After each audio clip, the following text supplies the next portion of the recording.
네, 오늘 저희들 하나님 말씀은 창세기 2장이 되겠습니다. 펼쳐 주시기를 바라고요. 벌써 이제 창세기 강의를 시작한 지 벌써 3주째가 됩니다. 얼마만큼 오랫동안 저희들이 할지 지난번에 그 마태복음 할 때라든가 요한계시록 할 때처럼 상세히 들어가진 않습니다. 저도 해보니까 저도 질려가지고 그래서 쭉쭉 넘어갈 예정인데, 그래서 더 경청해 주시면 감사하겠습니다. 여러분, 하나님이요 얼마나 사람을 사랑하시고 또 위하시는지 우리가 얼마큼 깨닫고 있습니까? 오늘 우리가 읽을 2장에서는 아주 잘 보여줍니다. 그래서 독생하신 주 예수 그리스도께서 그 무한한 그리고 지고지순한 사랑을, 죽음을 초월한 그 사랑을 십자가상에서 여지없이 발휘하실 수가 있었던 거죠. 저는 가끔 이런 생각을 해봅니다. 만일 하나님의 창조에 사람을 염두에 두지 않으셨더라면, 잘못 들으면 굉장히 건방진 말 됐어요. 잘 드십시오. 하나님께서 창조하심에 무슨 의미를 두셨을까? 매우 교만한 발상이죠. 이렇게 한번 생각을 해봅니다. 물론 하나님의 창조 자체는 완벽하고 아름다워요. 그런데 사람이 그 창조에 없었다면 그냥 좋았더라로 끝났을 겁니다. 그런데 사람이 창조됨으로 말미암아 모든 창조의 세계가 제 자리를 찾아가서 그 역할을 하는 것이고 존재의 의미를 가지지 않았을까 하는 매우 교만스러운 생각을 해봅니다. 그래서 아마도 하나님께서 사람을 창조하신 이후에 보기에 심히 좋았더라라고 하는 표현을 하신 것 같아요. 마치 많은 조연들이 있지만 주연 배우가 있으므로 모든 것이 제 자리에서 빛을 발하지 않습니까? 그 주연이 잘하면은 대박이고 못하면은 쪽박되는 케이스를 우리가 보게 되죠. 태양의 후예라고 많은 분들이 보신 것 같은데, 거기에 송송 커플이 잘함으로 말미암아 구원 커플도 괜히 덩달아서 잘 되는 것이고 등등 이런 거죠. 못 보신 분들은 양해를 부탁드리겠습니다. 저도 못 봤지만 누군가가 혹시 카피해서 저한테 주지 않을까 하는 그런 막연한 기대감으로 언급해 봅니다. 사람이 하나님의 창조에 있어서 그만큼 소중하기 때문에 하나님은 에덴의 동쪽에 낙원을 만드십니다. 이름하여 동산이죠. 특별 동산을 만드시고 거기에 첫사람 아담의 거주지로 정하시죠. 그래서 우리들은 그 장소를 두고 에덴 동산이다 하면서 낙원이다라고 연결을 시킵니다. 물론 그 장소가 하나님과 사람과의 데이트하는 장소이기도 해요. 그리고 그 낙원에서 누구를? 여자를 창조하십니다. 최고의 분만실이에요. 또 아담에게 이끌고 와가지고 중매하십니다. 최고의 중매 장소입니다. 그곳에서 결혼식합니다. 최고의 결혼식장입니다. 신혼여행지이기도 하고 신접살림을 하는 곳이기도 합니다. 왜 그곳입니까? 그것보다 더 좋은 곳이 없으니까. 아직까지는 이 창조의 흐름은 대박이에요. 아직 3장을 들어가지 않았으니까. 이 흐름 속에서 한번 저희들이 2장 말씀을 보시면서 함께 은혜를 나누어 보고자 합니다. 4절에서 14절까지를 보게 되면요, 거기에서 낙원을 건설하시는 그러한 장면이 나옵니다. 우리가 지난주에 보았던 1장, 그 1장에는 창조에 대한 아주 큰 그림을 그려요. 그리고는 그 다음에 어느 한 부분을 집중 조명하는, 지로인하는 그러한 장면이 오늘 우리가 볼 2장입니다. 왜요? 거기에 사람이 있기 때문에. 낙원 건설이 있습니다. 사람 때문에. 왜? 사람이 주인공이니까. 주인공 삼으셨으니까.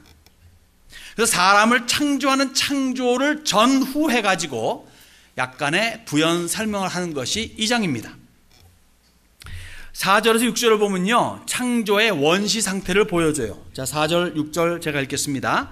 이것이 천지가 창조될 때에 하늘과 땅의 내력이니 여호와 하나님이 땅과 하늘을 만드시던 날에 여호와 하나님이 땅에 비를 내리지 아니하셨고 땅을 갈 사람도 없었으므로 들에는 초목이 아직 없었고 밭에는 채소가 나지 아니하였으며 안개만 땅에서 올라와 온 지면을 적셨더라. 비가 내리지 아니하고, 비는 물이지 않습니까? 물은 생명의 근원이지 않습니까? 비가 내리지 아니했다라는 것은 뭘 말하는 걸까요? 어떤 기가 막힌 시스템을 마련해 놨습니다. 큰 머신이 있고 그 머신이 돌아가면서 무슨 벨트가 돌아가고 그 다음에 컨베이어 벨트가 있고 그 다음에 떨어지는 낙하 장소도 있고 다 만들어 놨어요. 그런데 뭡니까? 아직 시작 버튼을, 스타트 버튼을 누르질 않은 상태입니다. 그런 상태로 지금 표현해 주는 것이라 볼 수 있겠습니다. 왜냐하면은 누르기 시작하면은 움직이기 시작하는데, 움직이게 되면은 물론 하나님께서는 최고 운영자이시니까 하시지만, 그러나 그 밑에 관리해야 될 그런 관리자가 있어야 되는데 관리자가 아직 조성되지 혹 만들어지지 않았기 때문에 아직 시작 버튼을 누르지 않은 상태라 이거죠. 여러분, 지금도 보십시오. 일반 자연을 보면요, 참 아름답지 않습니까? 특히 요새같이 이렇게 봄철 돼가지고 이제 파릇파릇한 그런 이 나무가 이제 그런 그 꽃잎을 나타내면서 무성해지기 시작하는 요 순간 참 아름답지 않습니까? 텔레비전을 보거나 아니면 다큐멘터리 보면서 지구의 모습을 보게 되면 자연의 또 물속에 있는 광경 보면 너무 아름답지 않습니까? 기가 막히게 아름다운데 그냥 내버려 두면은 아름다운 걸로 끝나지 사람이 살기는 못할 곳이에요. 바로 그러한 아름다움. 그러니까 사람이 거주하기 위해서는 조성이 필요한 거예요. 사람은 뭡니까? 원래 아름답게 만들어졌던 오리지널 상태에서는 좋은데 사실 타락한 이후에는 만지는 것마다 파괴가 이루어지더라고요. 그래서 지금도 보면 친환경제라는 말이 나오는데, 친환경적으로 조성해 놓은 것들은 지금의 우리의 눈에도 보기에도 하나님의 창조의 극대화다라고 할 수 있을 정도로 참으로 아름다운 그런 모습이라 볼 수 있겠습니다. 그러니까 창조시의 세계는 아름다웠지만, 완벽했지만 사람이 거주하려면 나름대로의 조성이 필요한 거였다 이거죠. 그래서 7절에 사람을 만드시는 겁니다. 여호와 하나님이 땅에 흙으로 사람을 지으시고 생기를 그 코에 불어넣으시니 사람이 생명이 되니라. 땅에 흙으로 사람을 지으셨습니다. 관리자로 세울, 하나님 창조의 관리자로 세울, 사람 창조에 더 정성을 기울이시는 모습이죠. 하나님의 말씀은 권위가 있는 절대적인 말씀이기 때문에 말씀 한마디로 모든 것이 다 순종하고 이루어지게 되어 있어요. 그래서 창조를 하실 적에 말씀으로 창조하셨습니다만은 사람만큼은 사람이 있어라 그렇게 말씀하지 아니하시고 직접 만들어진 흙으로 빚어가지고 사람을 만드셨다는 거예요. 얼마나 정성을 들으신 겁니까? 게다가 하나님의 1장에 보면 하나님의 형상을 따라 하나님의 모양으로 만드셨어요. 그게 사람입니다. 그게 지금의 우리입니다. 그때의 사람 모양과 지금의 사람 모양이 다르다가 아닙니다. 똑같아요. 진화된 것 아닙니다. 똑같아요. 어느 날 서게 되었고 어느 날 꼬리가 잘라져서 지금의 엉덩이 뼈에 흔적이 있었다가 아닙니다. 처음부터 그렇게 만들어진 겁니다. 그리고는 결정적으로 타 피조물과의 차이점을 여기 본문에서는 밝혀줘요. 뭡니까? 생기를 그 코에 불어넣으시니 사람이 뭐다? 생명이 되니라. 생기, breath of life, 생명의 숨, 생명의 바람, 뭡니까? 성령이세요. 성령 하나님께서 사람의 속에 들어가시니 그가 드디어 생명 혹 생명이 되었다는 겁니다. 그러니까 사람이 사람다우려면은 성령의 내재가 있어야 되는 거예요. 성령께서 내재하지 아니하시면 그 사람은 살아있으나 살아있는 게 아닌, 사람 같으나 사람이 아니라는 그런 이상한 말이 성립이 되는 겁니다. 그래서 부활 후에 예수님께서 제자들에게 뭐라고 말씀하십니까? 어떻게 하시면서? 숨을 내쉬며 가라사대 성령을 받으라, 이렇게 말씀하시죠. 요한복음에. 무슨 말입니까? 원상복귀되라 이거예요. 너희가 원래는 성령이 있었는데 뭐 땀시 없어졌다 이거예요. 성령을 받으라. 사실 구약 성경에도요, 성령께서 임재하시는 것이 있지 않습니까? 그러니까 다윗이 기도할 적에, 죄 지은 다음에 기도할 적에 뭡니까? 성령을 내게서 거두어 가지 마십시오라고 부탁하지 않습니까?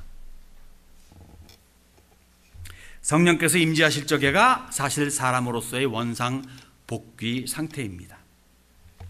그래서 에스겔의 환상도요, 그런 차원에서 볼 수가 있어요. 에스겔에서 초반에 보게 되면요, 하나님의 영, 여호와의 영이, 여호와의 영광이 성전에 임하다가 이제 물러가는 장면이 있죠. 떠나갑니다. 떠나갔어요. 그 다음에 나중에 다시 되돌아오는 장면이, 에스겔 그 성전을 지은 다음에 거기 다시 되돌아오는 장면이 있습니다. 같은 맥락에서 우리가 이해할 수가 있겠습니다. 그래요. 수많은 피조물 가운데서 유독하니 사람만 하나님의 성령께서 내재하시는, 그래서 그러한 특권을 가지고 있는 것이 피조물 중에 사람뿐이라는 거죠. 그러니까 다락방에서 120 문도들이 열심히 기도하는 가운데 드디어 하나님의 성령이 불같이 그리고 바람같이 임했다 하는 것이 초유의 사건이 아니라 사실은 되돌아온 사건이라 이거예요. 되돌아온 사건. 그게 정상입니다. normal human, average가 아니고 평균치가 아니라 가장 정상적인 사람이 하나님의 성령과 더불어 살아가는 인생이라는 거죠. 그렇게 사람을 만드셨습니다. 그때 아담과 하와는 지금의 여러분과 저예요. 믿으십니까? 그렇게 소리가 작을 줄 알았습니다. 제가 크게 물어보지 않았기 때문에. 여러분들 마음에, 와, 나는 정말 특별한 존재구나, 하나님의 성령께서 내 안에 계신 것이 워낙에 그것이 사람이었구나 라고 생각할 적에 얼마나 타 피조물과의 비교해서 얼마나 자신감이 생기고 그리고 힘이 되겠습니까? 여러분 정상적인 사람들입니까? 봐야죠. 커졌잖아요. 그죠? 조금 크게 하니까. 네, 사람을 만드셨습니다. 그 다음에 드디어 낙원을 건설하십니다. 8절에서 14절 말씀입니다. 여호와 하나님이 동방의 에덴의 동산을 창설하시고 그 지으신 사람을 거기 두시니라. 여호와 하나님이 그 땅에서 보기 아름답고 먹기에 좋은 나무가 나게 하시니 동산 가운데에는 생명나무와 선악을 알게 하는 나무도 있더라. 강이 에덴에서 흘러나와 동산을 적시고 거기서부터 갈라져 내 근원이 되었으니 첫째의 이름은 비손이라. 금이 있는 하윌라 온 땅을 둘렀으며 그 땅의 금은 순금이요 그 곳에는 베들리엄과 호마노도 있으며 둘째 강의 이름은 기온이라 온 땅에 둘렀고 셋째 강의 이름은 히데겔이라. 아수르 동쪽으로 흘렀으며 넷째 강은 유브라데더라 라고 설명을 해주십니다. 낙원을 건설하시는 장면이에요. 저는 아무리 생각해도 하나님께서 별 이유 없이 창조의 일원으로 낙원을 건설하신 다음에 여기에 사람을 넣었으면 좋겠구나 하신 것 같진 않아요. 오히려 사람을 만드시고 이 사람이 살 최적의 컨디션을 내가 만들어서 얘한테 줘야겠구나 라고 그렇게 하신 것 같아요. 그리고는 아담을 그렇지만, 야, 너 여기서 살면서 가장 행복하자, 나와 더불어 지내면서 행복하자라고 그렇게 하신 것 같습니다. 온갖 좋고 아름다운 것들이 총집합되어 있는 장소가 에덴 동산이에요. 선악과가 있습니다. 그리고 생명나무가 있습니다. 우리가 모르는 상상 초월의 좋은 동물, 식물들이 가득 채워져 있습니다. 그리고 그것은 사람을 반기고 사람에게 순종하는 장소입니다. 모든 동식물들이 사람을 즐거워하고 반기는 장소예요. 100피트가 넘는 10층 높이의 공룡도 사람에게 안녕하세요? 잘 지냈어? 조그마한 미생물, 잘 보이지 않는 곤충들도 Good morning. 뭐 동물들 말하잖아요. 성경에 증거가 있습니다. 뱀도 3장에 보니까 말하더라고요. 발람의 나귀도 말하더라고요. 그때라고 말하지 않았을까요? 말했을 것 같아요. 무슨 말? 한국말은 아닌 것 같고 영어도 아닌 것 같습니다. 그때 말이 있겠죠. 공통된, 모두가 다 이해할 만한 그런 말이 있었겠죠. 식물도 말했을까요? 그건 모르겠습니다. 성경에 그런 말이 없으니까. 다만 디즈니 만화를 보니까 말하더라고요. 모르겠습니다만. 아무튼 모든 것이 사람을 반기고 순종하는 장소입니다. 생명의 근원인 물이 사방에 충만해요. 물론 우리는 지금 뭐 그거 다 있는 거 아니야? 하지만 여러분들 지금 수도꼭지에 물 안 나온다 생각해 보시죠. 어떤 일 벌어질까요? 땅 파기 바쁘겠죠. 물이야. 하기야 여기는 저기 흘러가는 시냇물 조그맣게 있으니까 그거 떠마시면 되겠지만 많은 장소가 굉장히 힘들 겁니다. 여기 보니까 이 에덴 동산을 비롯해 가지고 빙 둘러서 한 바퀴 돈 다음에 쫙 사방으로 흩어지는 강들이 있어요. 충만합니다. 금은 보석 사방에 깔려 있습니다. 그리고 저는 이 정글의 법칙을 제가 종종 보는데 거기 보게 되면 첫 장면을 보게 되면 항상 우와 기가 막히게 좋은 아름다운 거, 야 지상낙원이 따로 없다. 거기 참 하이호프를 가지고 막 갑니다. 그 다음 직후 또 어떤 일이 벌어집니까? 100도가 넘는 더위에 습한 지역에 그 다음에는 뭐 모기, 파리, 그 다음에는 뭡니까 또 벌, 독충, 독풀 해가지고 고생을 하는 걸 봐요. 보기에는 지상낙원이지만은 사람에게 유익을 주는, 사람에게 순종해주는 그러한 장소는 아니더라고요.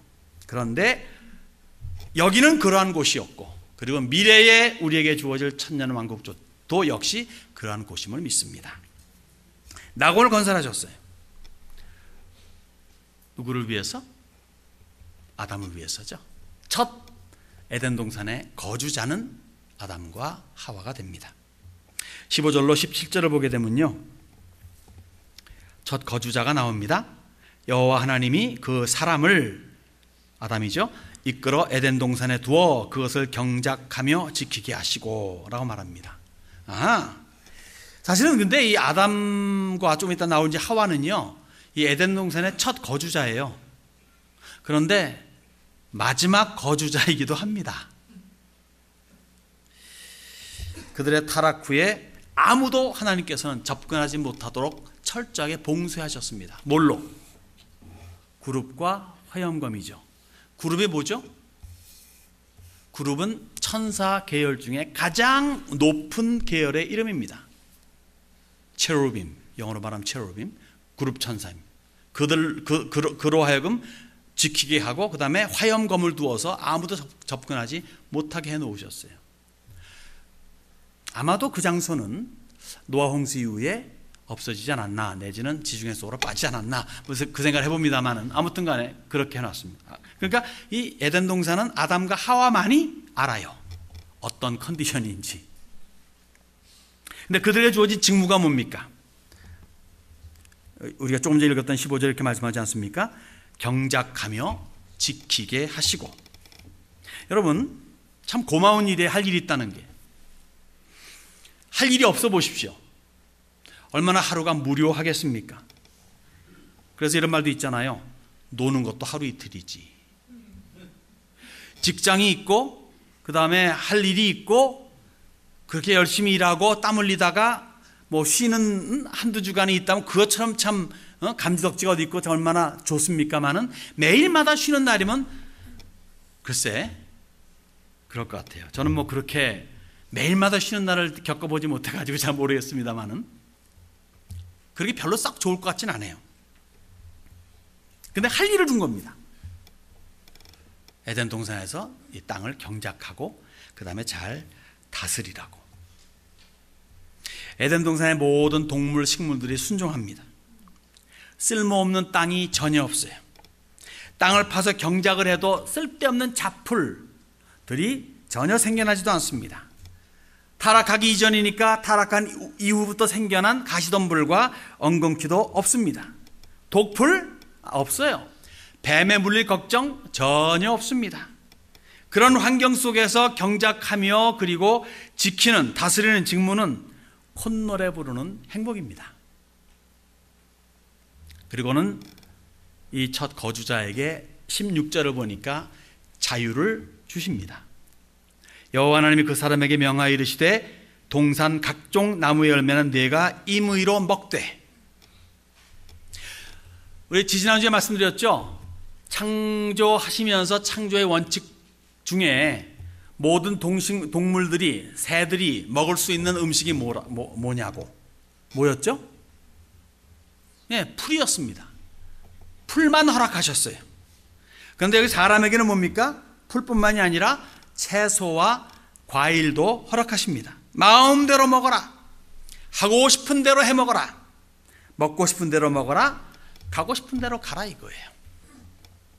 여러분, 이런 자유 원치 않습니까?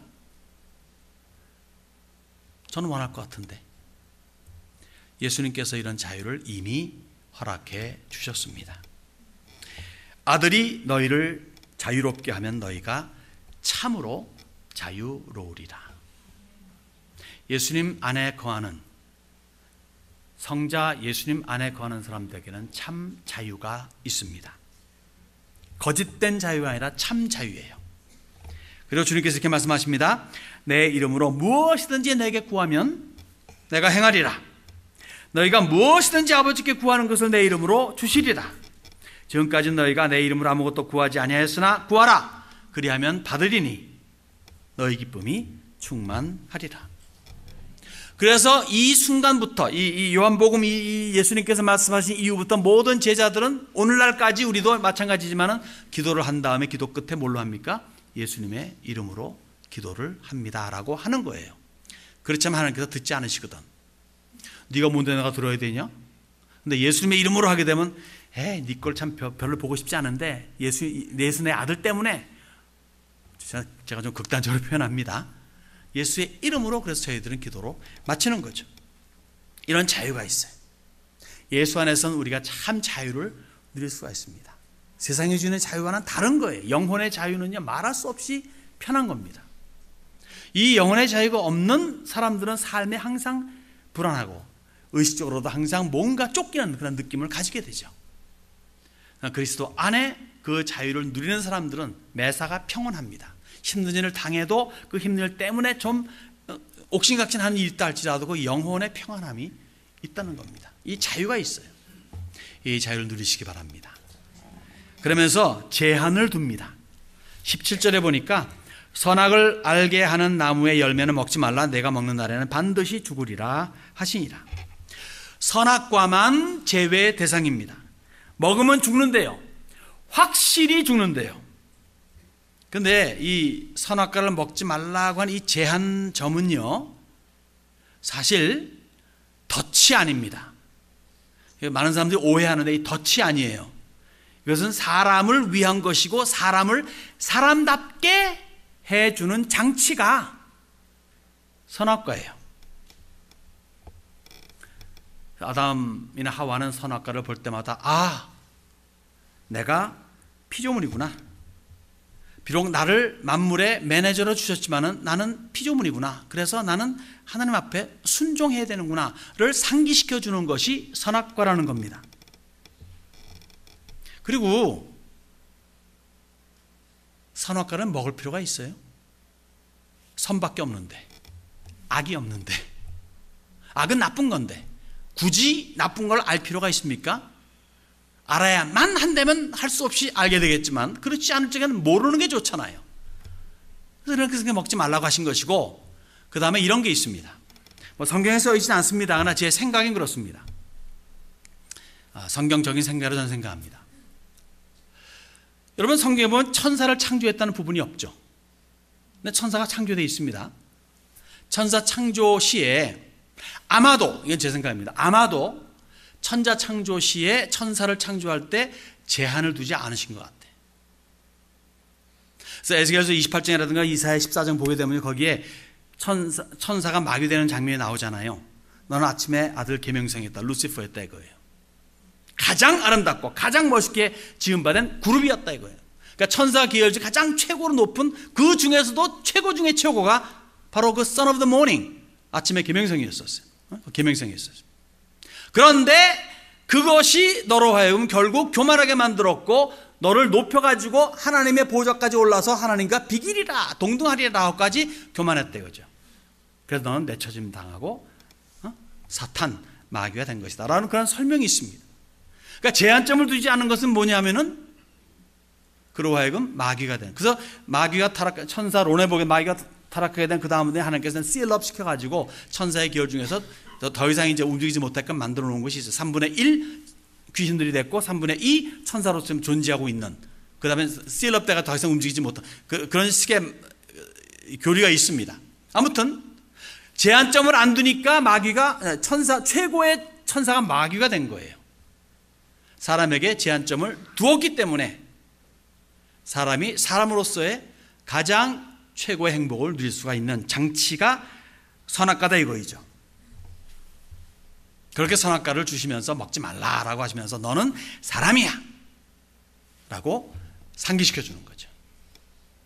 자기 분수를 알 적에 어디에서나 예쁨 받고 사랑받습니다.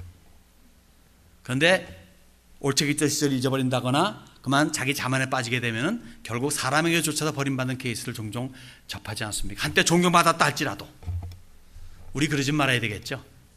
여러분과 저는 사람입니다. 절대 하나님 될 수가 없습니다. 신이 아닙니다. 많은 요새 그 철학이라든가 종교 이런 데서 너도 신이다, 소우주 대우주 이렇게 따지고 하는데 아닙니다. 우리는 절대적으로 사람입니다. 하나님의 최대의 걸작품. 그러면서 하나님께서 드디어 배필을 창조하시는 장면이 18절에서 23절에 있습니다. 여러분 이런 말이 있죠? 요새 쓰는 말 중에 신의 한 수다. 들어보신 적 있으세요? 네, 우리 하나님께서 정말 신의 한 수, 신이 쓰신 거니까 신의 한 수이면 틀림없습니다. 신의 한 수를 정말 하신 것이 인간에게 최고의 행복을 부여해 주는 케이스가 되었죠. 물론 잘못 다루게 되면 최악의 불행이 될 수 있으나 잘 다루면 최고의 행복이 됩니다. 뭡니까? 여자를 만드시는 거죠. 결혼을 시켜주는 겁니다. 그래서 18절에 보게 되면요, 하나님은 결혼의 기원이시라는 거죠. 여호와 하나님이 이르시되 사람이 혼자 사는 것이 좋지 못하니 좋지 아니하니 내가 그를 위하여 돕는 배필을 지으리라 하시니라. 모든 것이 짝을 이룸이 좋다는 거죠. 홀로는 안 좋습니다. 한 가지 언급하고 지나갈게요. 혹시나 또 시험 들 분이 있을까 봐. 바울이 말하기를 홀로 있어야 될 사람들도 하나님께서 만들어 놓으셨다 그래요. 그러니까 그 예외 케이스로. 일반적으로는 짝입니다. 홀로는 좋은 게 아니래요. 하나님께서 세우신 피조 세계의 공통적인 법칙이 함께입니다. 그렇게 세상은 지어졌죠. 그렇기 때문에 결혼이라고 하는 것은 사회의 어떠한 유산 내지 사회가 이루어지면서 나타나는 그러한 자연적인 현상이 아닙니다. 결혼은 하나님의 뜻입니다. 창조의 원칙입니다. 사람의 고안물이 아니에요. 그래서 어기면 안 되는 것이고 어기면 안 좋은 겁니다. 물론 결혼은 이성간입니다. 제가 이제는 이 말씀을 드려야 될 것 같아요. 달을 이자입니다. 이성간입니다. 그리고 일부 일처입니다. 아브라함도 있었고 뭐 야곱도 솔로몬도 1000명이나 있었는데, 그리고 우리 인류 역사에서 항상 일처 다부였는데 라고 말하지만은 일처 다부가 아니고 일부 다쳐. 와우. 하나님께서 하와 만드실 적에 갈빗대 몇 개를 뽑았어요? 하나죠. 갈빗대가 몇 개 있죠? 24개죠. 갈빗대를 다 뽑았으면 24명이 일부 24처가 될 뻔했는데 아뿔싸 하나밖에 안 뽑으셔가지고. 네, 여러분, 하나님의 창조의 원칙은 일부 일처 이성간입니다. 결혼은 하나님께서 시작하신 거예요. 거부할 수 없는 겁니다. 그리고 19절 20절 보게 되면요, 이 대상자가 누구냐에 대해서 사람이라고 하는 것을 다시 한번 강조해 줍니다. 자, 19절 20절 보면 이렇습니다. 여호와 하나님이 흙으로 각종 들짐승과 공중의 각종 새를 지으시고 아담이 무엇이라고 부르나 보시려고 그것들을 그에게로 이끌어 가시니 아담이 각 생물을 부르는 것이 곧 그 이름이 되었더라. 아담이 모든 가축과 공중의 새와 들의 모든 짐승에게 이름을 주니라. 아담이 돕는 배필이 없으므로. 무슨 말인가 하면요, 생물은 생물일 뿐이라 이거예요. 하나님께서 여러 생물들을 지으셨으면 아담에게로 데리고 옵니다.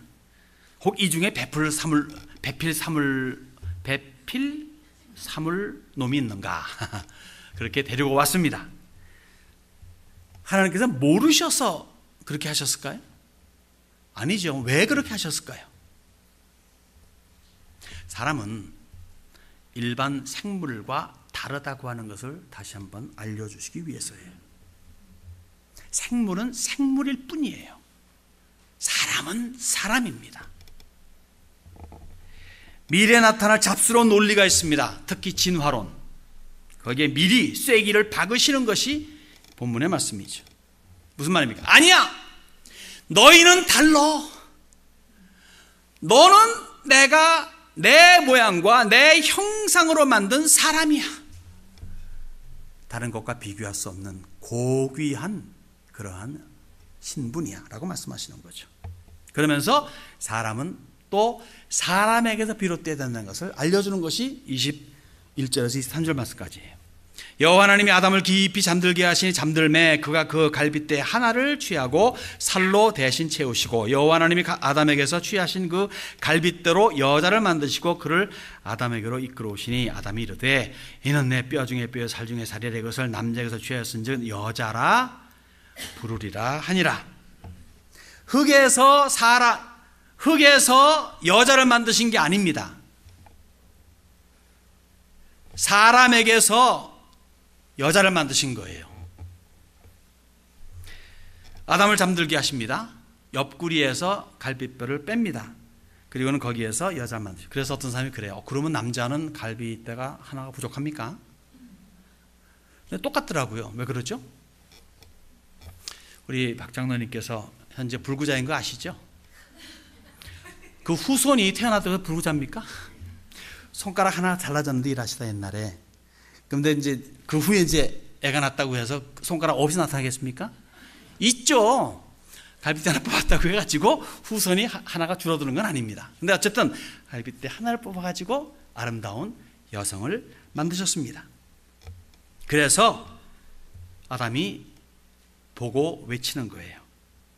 내 뼈 중에 뼈요. 내 살 중에 살이라. 다시 말해, 야, 너 나랑 똑같네. 저 곰, 늑대, 사자, 독수리랑 다르네. 나랑 똑같잖아.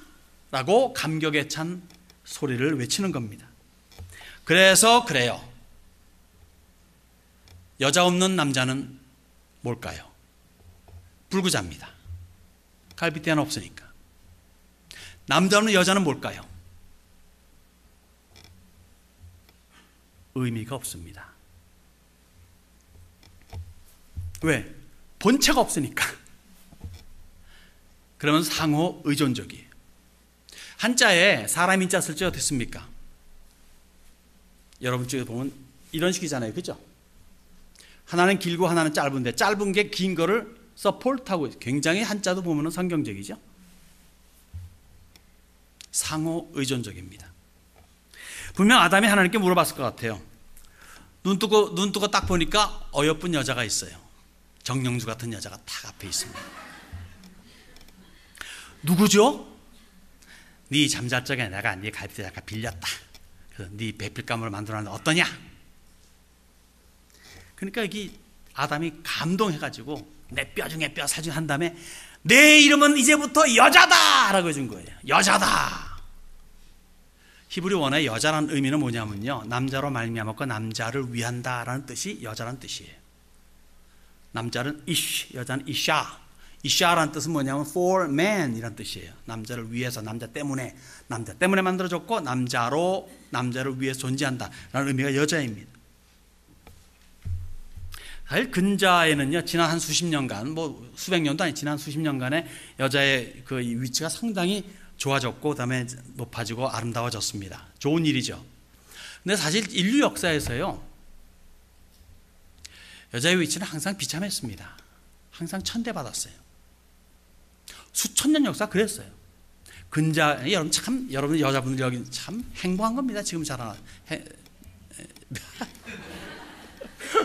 근데 중세 시대에 신학자들 가운데, 유럽의 신학 가운데 이런 질문들을 이런 것 가지고 아주 심각히 논의했다고 합니다. 과연 여자에게도 영혼이 있을까? 심각한 논쟁이었다고 합니다. 저는 여자가 아니라 모르겠습니다. 있는지 없는지. 여러분들 여자분들에게 물어보겠습니다. 여러분들 영혼이 있습니까? 저쪽은 없는 모양이네. 여기만 있는 것 같습니다. 물론 있죠. 당연히 있죠. 아담과 동등 차원에서의 사람임에는 틀림이 없습니다. 주어진 펑션, 주어진 어떤 직무는 다르지만 그러나 사람이라고 하는 이 퀄리티, 이 존재 자체, 본질의 어떤 그런 이 존중성 등은 똑같은 거예요. 그래서 베드로 사도가 이렇게 말합니다. 남편들아, 이와 같이 지식을 따라 너희 아내와 동거하고 그를 더 연약한 그릇이요 또 생명의 은혜를 함께 이어받을 자. 생명의 은혜 뭡니까? 영생입니다. 천국입니다. 함께 이어받을 줄 알아 귀히 여기라고 말합니다. 그러니까 아내, 특히 여자, 특히 이런 분들을 귀히 여기지 않는다면 남자가 아니죠. 여기 남자분들 남자입니까? 말이 없네. 좀 아내들 좀 위하세요. 기스고 뭐 아담에게까지 말할 필요 없고 그냥 저를 좀 본받으십시오. 아내한테 물어보지 마세요 대신. 네, 사람은 사람에게서 그리고 그 사람의 존중성, 귀함은 정말 말할 수 없습니다. 그러면서요 마지막에 가정의 기본을 알려줍니다. 24절과 25절에 보면요, 이러므로 남자가 부모를 떠나 그의 아내와 합하여 둘이 한 몸을 이룰지로다. 아담과 그의 아내 두 사람이 벌거벗었으나 부끄러워하지 아니하니라. 비록 짧은 구절이지만 참 깊은 의미가 담겨져 있죠. 동서고금을 막론하고 이렇게 준행된다면 수많은 가정의 문제들이 해결되고 그리고 행복한 가정들을 이룰 것으로 저는 믿습니다. 세 가지 봅니다. 하나는 뭐냐면요, 일단 떠나는 거예요. 누구에게서? 부모에게서. 누가? 남자가 부모를 떠납니다. 이것은 부모와의 절단이 아니라 일반 동물의 세계는 절단입니다. 그렇게 되면은 동물들도 크고 난 다음에 떠나가잖아요. 그 다음에 끝이에요. 그러나 사람은 다르죠. 사람이니까. 절단이 아니라 독립입니다. 독립. 불효가 아니라 성숙한 차원에서의 업그레이드된 효도입니다. 떠남으로 말미암아 이제는 내가 장성한 자로서 내 어르신들을 잘 공경하겠다는 그런 표현이 떠나는 겁니다. 사람은 죽을 때까지 관계를 맺잖아요. 한 번 관계는 끝나지 않잖아요. 한 번 부모와 자식 관계인데 천당 가기 전까지는 항상 부모와 자식의 관계이고 돌아가셔도 살아있는 사람은 항상 그를 기립니다. 그래서 예수님의 족보가 42대까지 내려온 게 그냥 그 관계가 형성되니까 사람이기 때문에 그런 거예요. 그리고 무엇보다 넷에서 만나지 않습니까? 영원한 천국에서 만납니다. 그런데 이 땅에 살면서 척지는 사람 없어야 되겠죠. 원수 맺는 사람은 특히 없어야 될 줄로 압니다. 여러분 가운데 원수 맺는 사람이 있습니까? 좀 불편한 사람은 있을 수 있겠죠. 근데 원수 맺는 것은 아닙니다. 두 번째, 합치는 거예요. 누구랑? 아내와. 그래서 둘이 한 몸을 이룰지로다. 영육혼이 하나가 되는 겁니다. 결혼도 하지 않은 바울이 이렇게 덧붙이더라고요. 음행을 피하기 위하여 남자마다 자기 아내를 두고 여자마다 자기 남편을 두라. 남편은 그 아내에 대한 의무를 다하고 아내도 그 남편에 그렇게 할지라. 아내는 자기 몸을 주장하지 못하고 오직 남편이 하며 남편도 그와 같이 자기 몸을 주장하지 못하고 오직 아내가 하나니. 이렇게 말합니다. 요거이 잘 진행되면 얼마나 행복한 가정이겠습니까? 근데 남편은 남편대로 아내는 지 욕심분이라고 하다 보니까 서로 징징대고 싸우고 지지고 볶고 하잖아요. 남편은 자기 몸을 자기가 주장하지 못한대요. 누가? 아내가 한답니다. 그러니까 아내가 남편한테 여보 흙 좀 사와? 그럼 사오는 거예요. 쓰레기 좀 치워주는 거예요. 왜? 내 몸을 내가 주장하지 못하니까. 아내 역시 마찬가지입니다. 남편이 뭐 좀 부탁하는데 말이죠. 나 피곤해 못하겠어 네가 해. 아니 당신이 해? 아니죠. 남편이 하려면 하는 거예요. 서로가 그렇게 되는 거죠. 그런 가정이라면 그 가정에 문제가 있을까요 없을까요? 있을 수가 없습니다. 그렇게 합치라는 겁니다. 영과 육과 혼이. 저 육체만 말했지만 사실 모든 면에서 합치는 겁니다. 가장 행복한 가정이죠. 마지막으로 벗어라예요. 벗는 거예요. 사실 벗을수록 여러분 편하지 않아요? 저는 그렇던데. 여름 되면 이제 다 옷을 벗어 제끼지 않습니까? 가장 간단한 거 빼는 거 다 벗어 제낍니다. 저는. 근데 벗을수록 사람은 솔직해지잖아요. 여러분 엉뽕이란 말 아세요? 엉뽕? 여자들이 말이죠 좀 섹시해 보이려고 엉덩이에다 뽕는데요. 그게 엉뽕이래요. 뭐 저도 읽어서 뭐 그런. 그리고 뭐 또 이렇게 저렇게 막 넣고 모양을 갖추지 않습니까? 남자는 뭡니까? 남자가 가장 최대 약점이 있다면 뭡니까? 키 작은 거죠. 그러니까 신발 안에 뭘 넣습니까? 뭘 넣는데요. 키를 크게 하려고. 근데 다 벗어버리세요. 어떻게 됩니까? 숨길 수가 없잖아요. 속일 수가 없잖아요. 있는 그대로.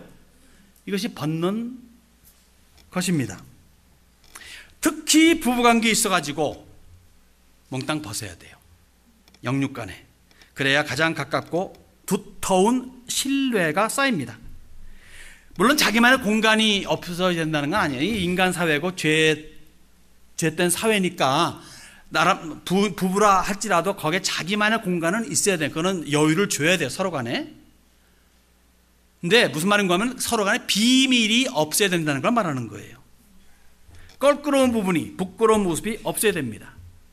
서로 간에 영, 육 간에 다 벌거벗은 모습이 부부 간에는 가장 아름다운 모습이라는 거죠. 사실 창세기를 강의하면서 깊게 파고들어가고 싶지는 않습니다. 스토리 형식으로 해나가면서 하기 때문에 여러분들 이 말씀을 들으면서 좀 생각을 했으면 좀 좋겠어요.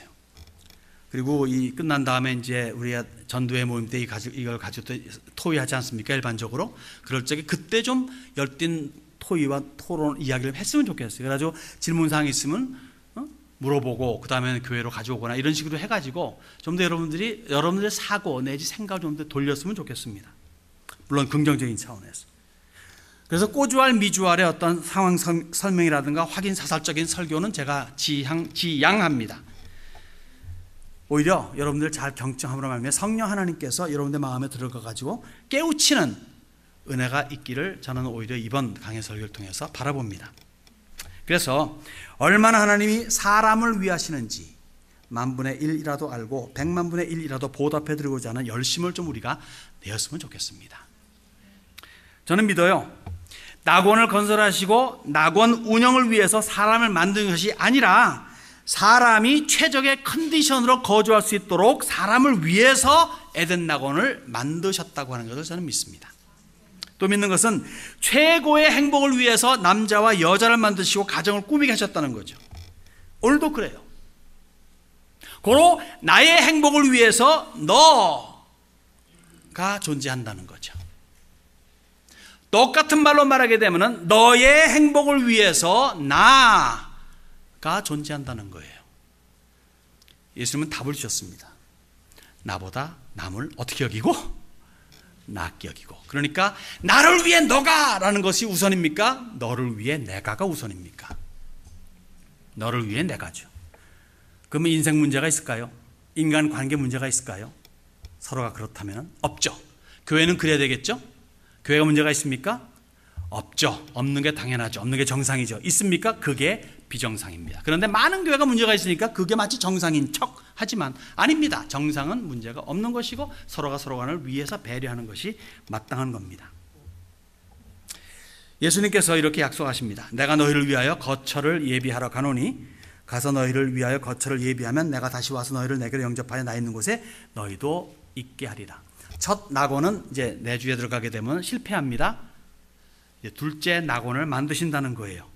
그 둘째 낙원에서 주님께서 나와 더불어 영원히 살자 하고 그렇게 초청장을 내미십니다.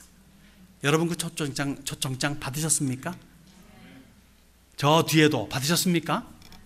네, 좋습니다. 혹시 이 중에 한 분이라도 안 받으셨다면 오늘 이 시간 받으십시오. 예수님을 나의 주와 구세주로 영접하십시오. 그동안의 모든 죄와 허물을 고백하십시오. 용서하시길 기뻐하신 주님께서 용서해 주시고 당신의 자녀 삼아 주십니다.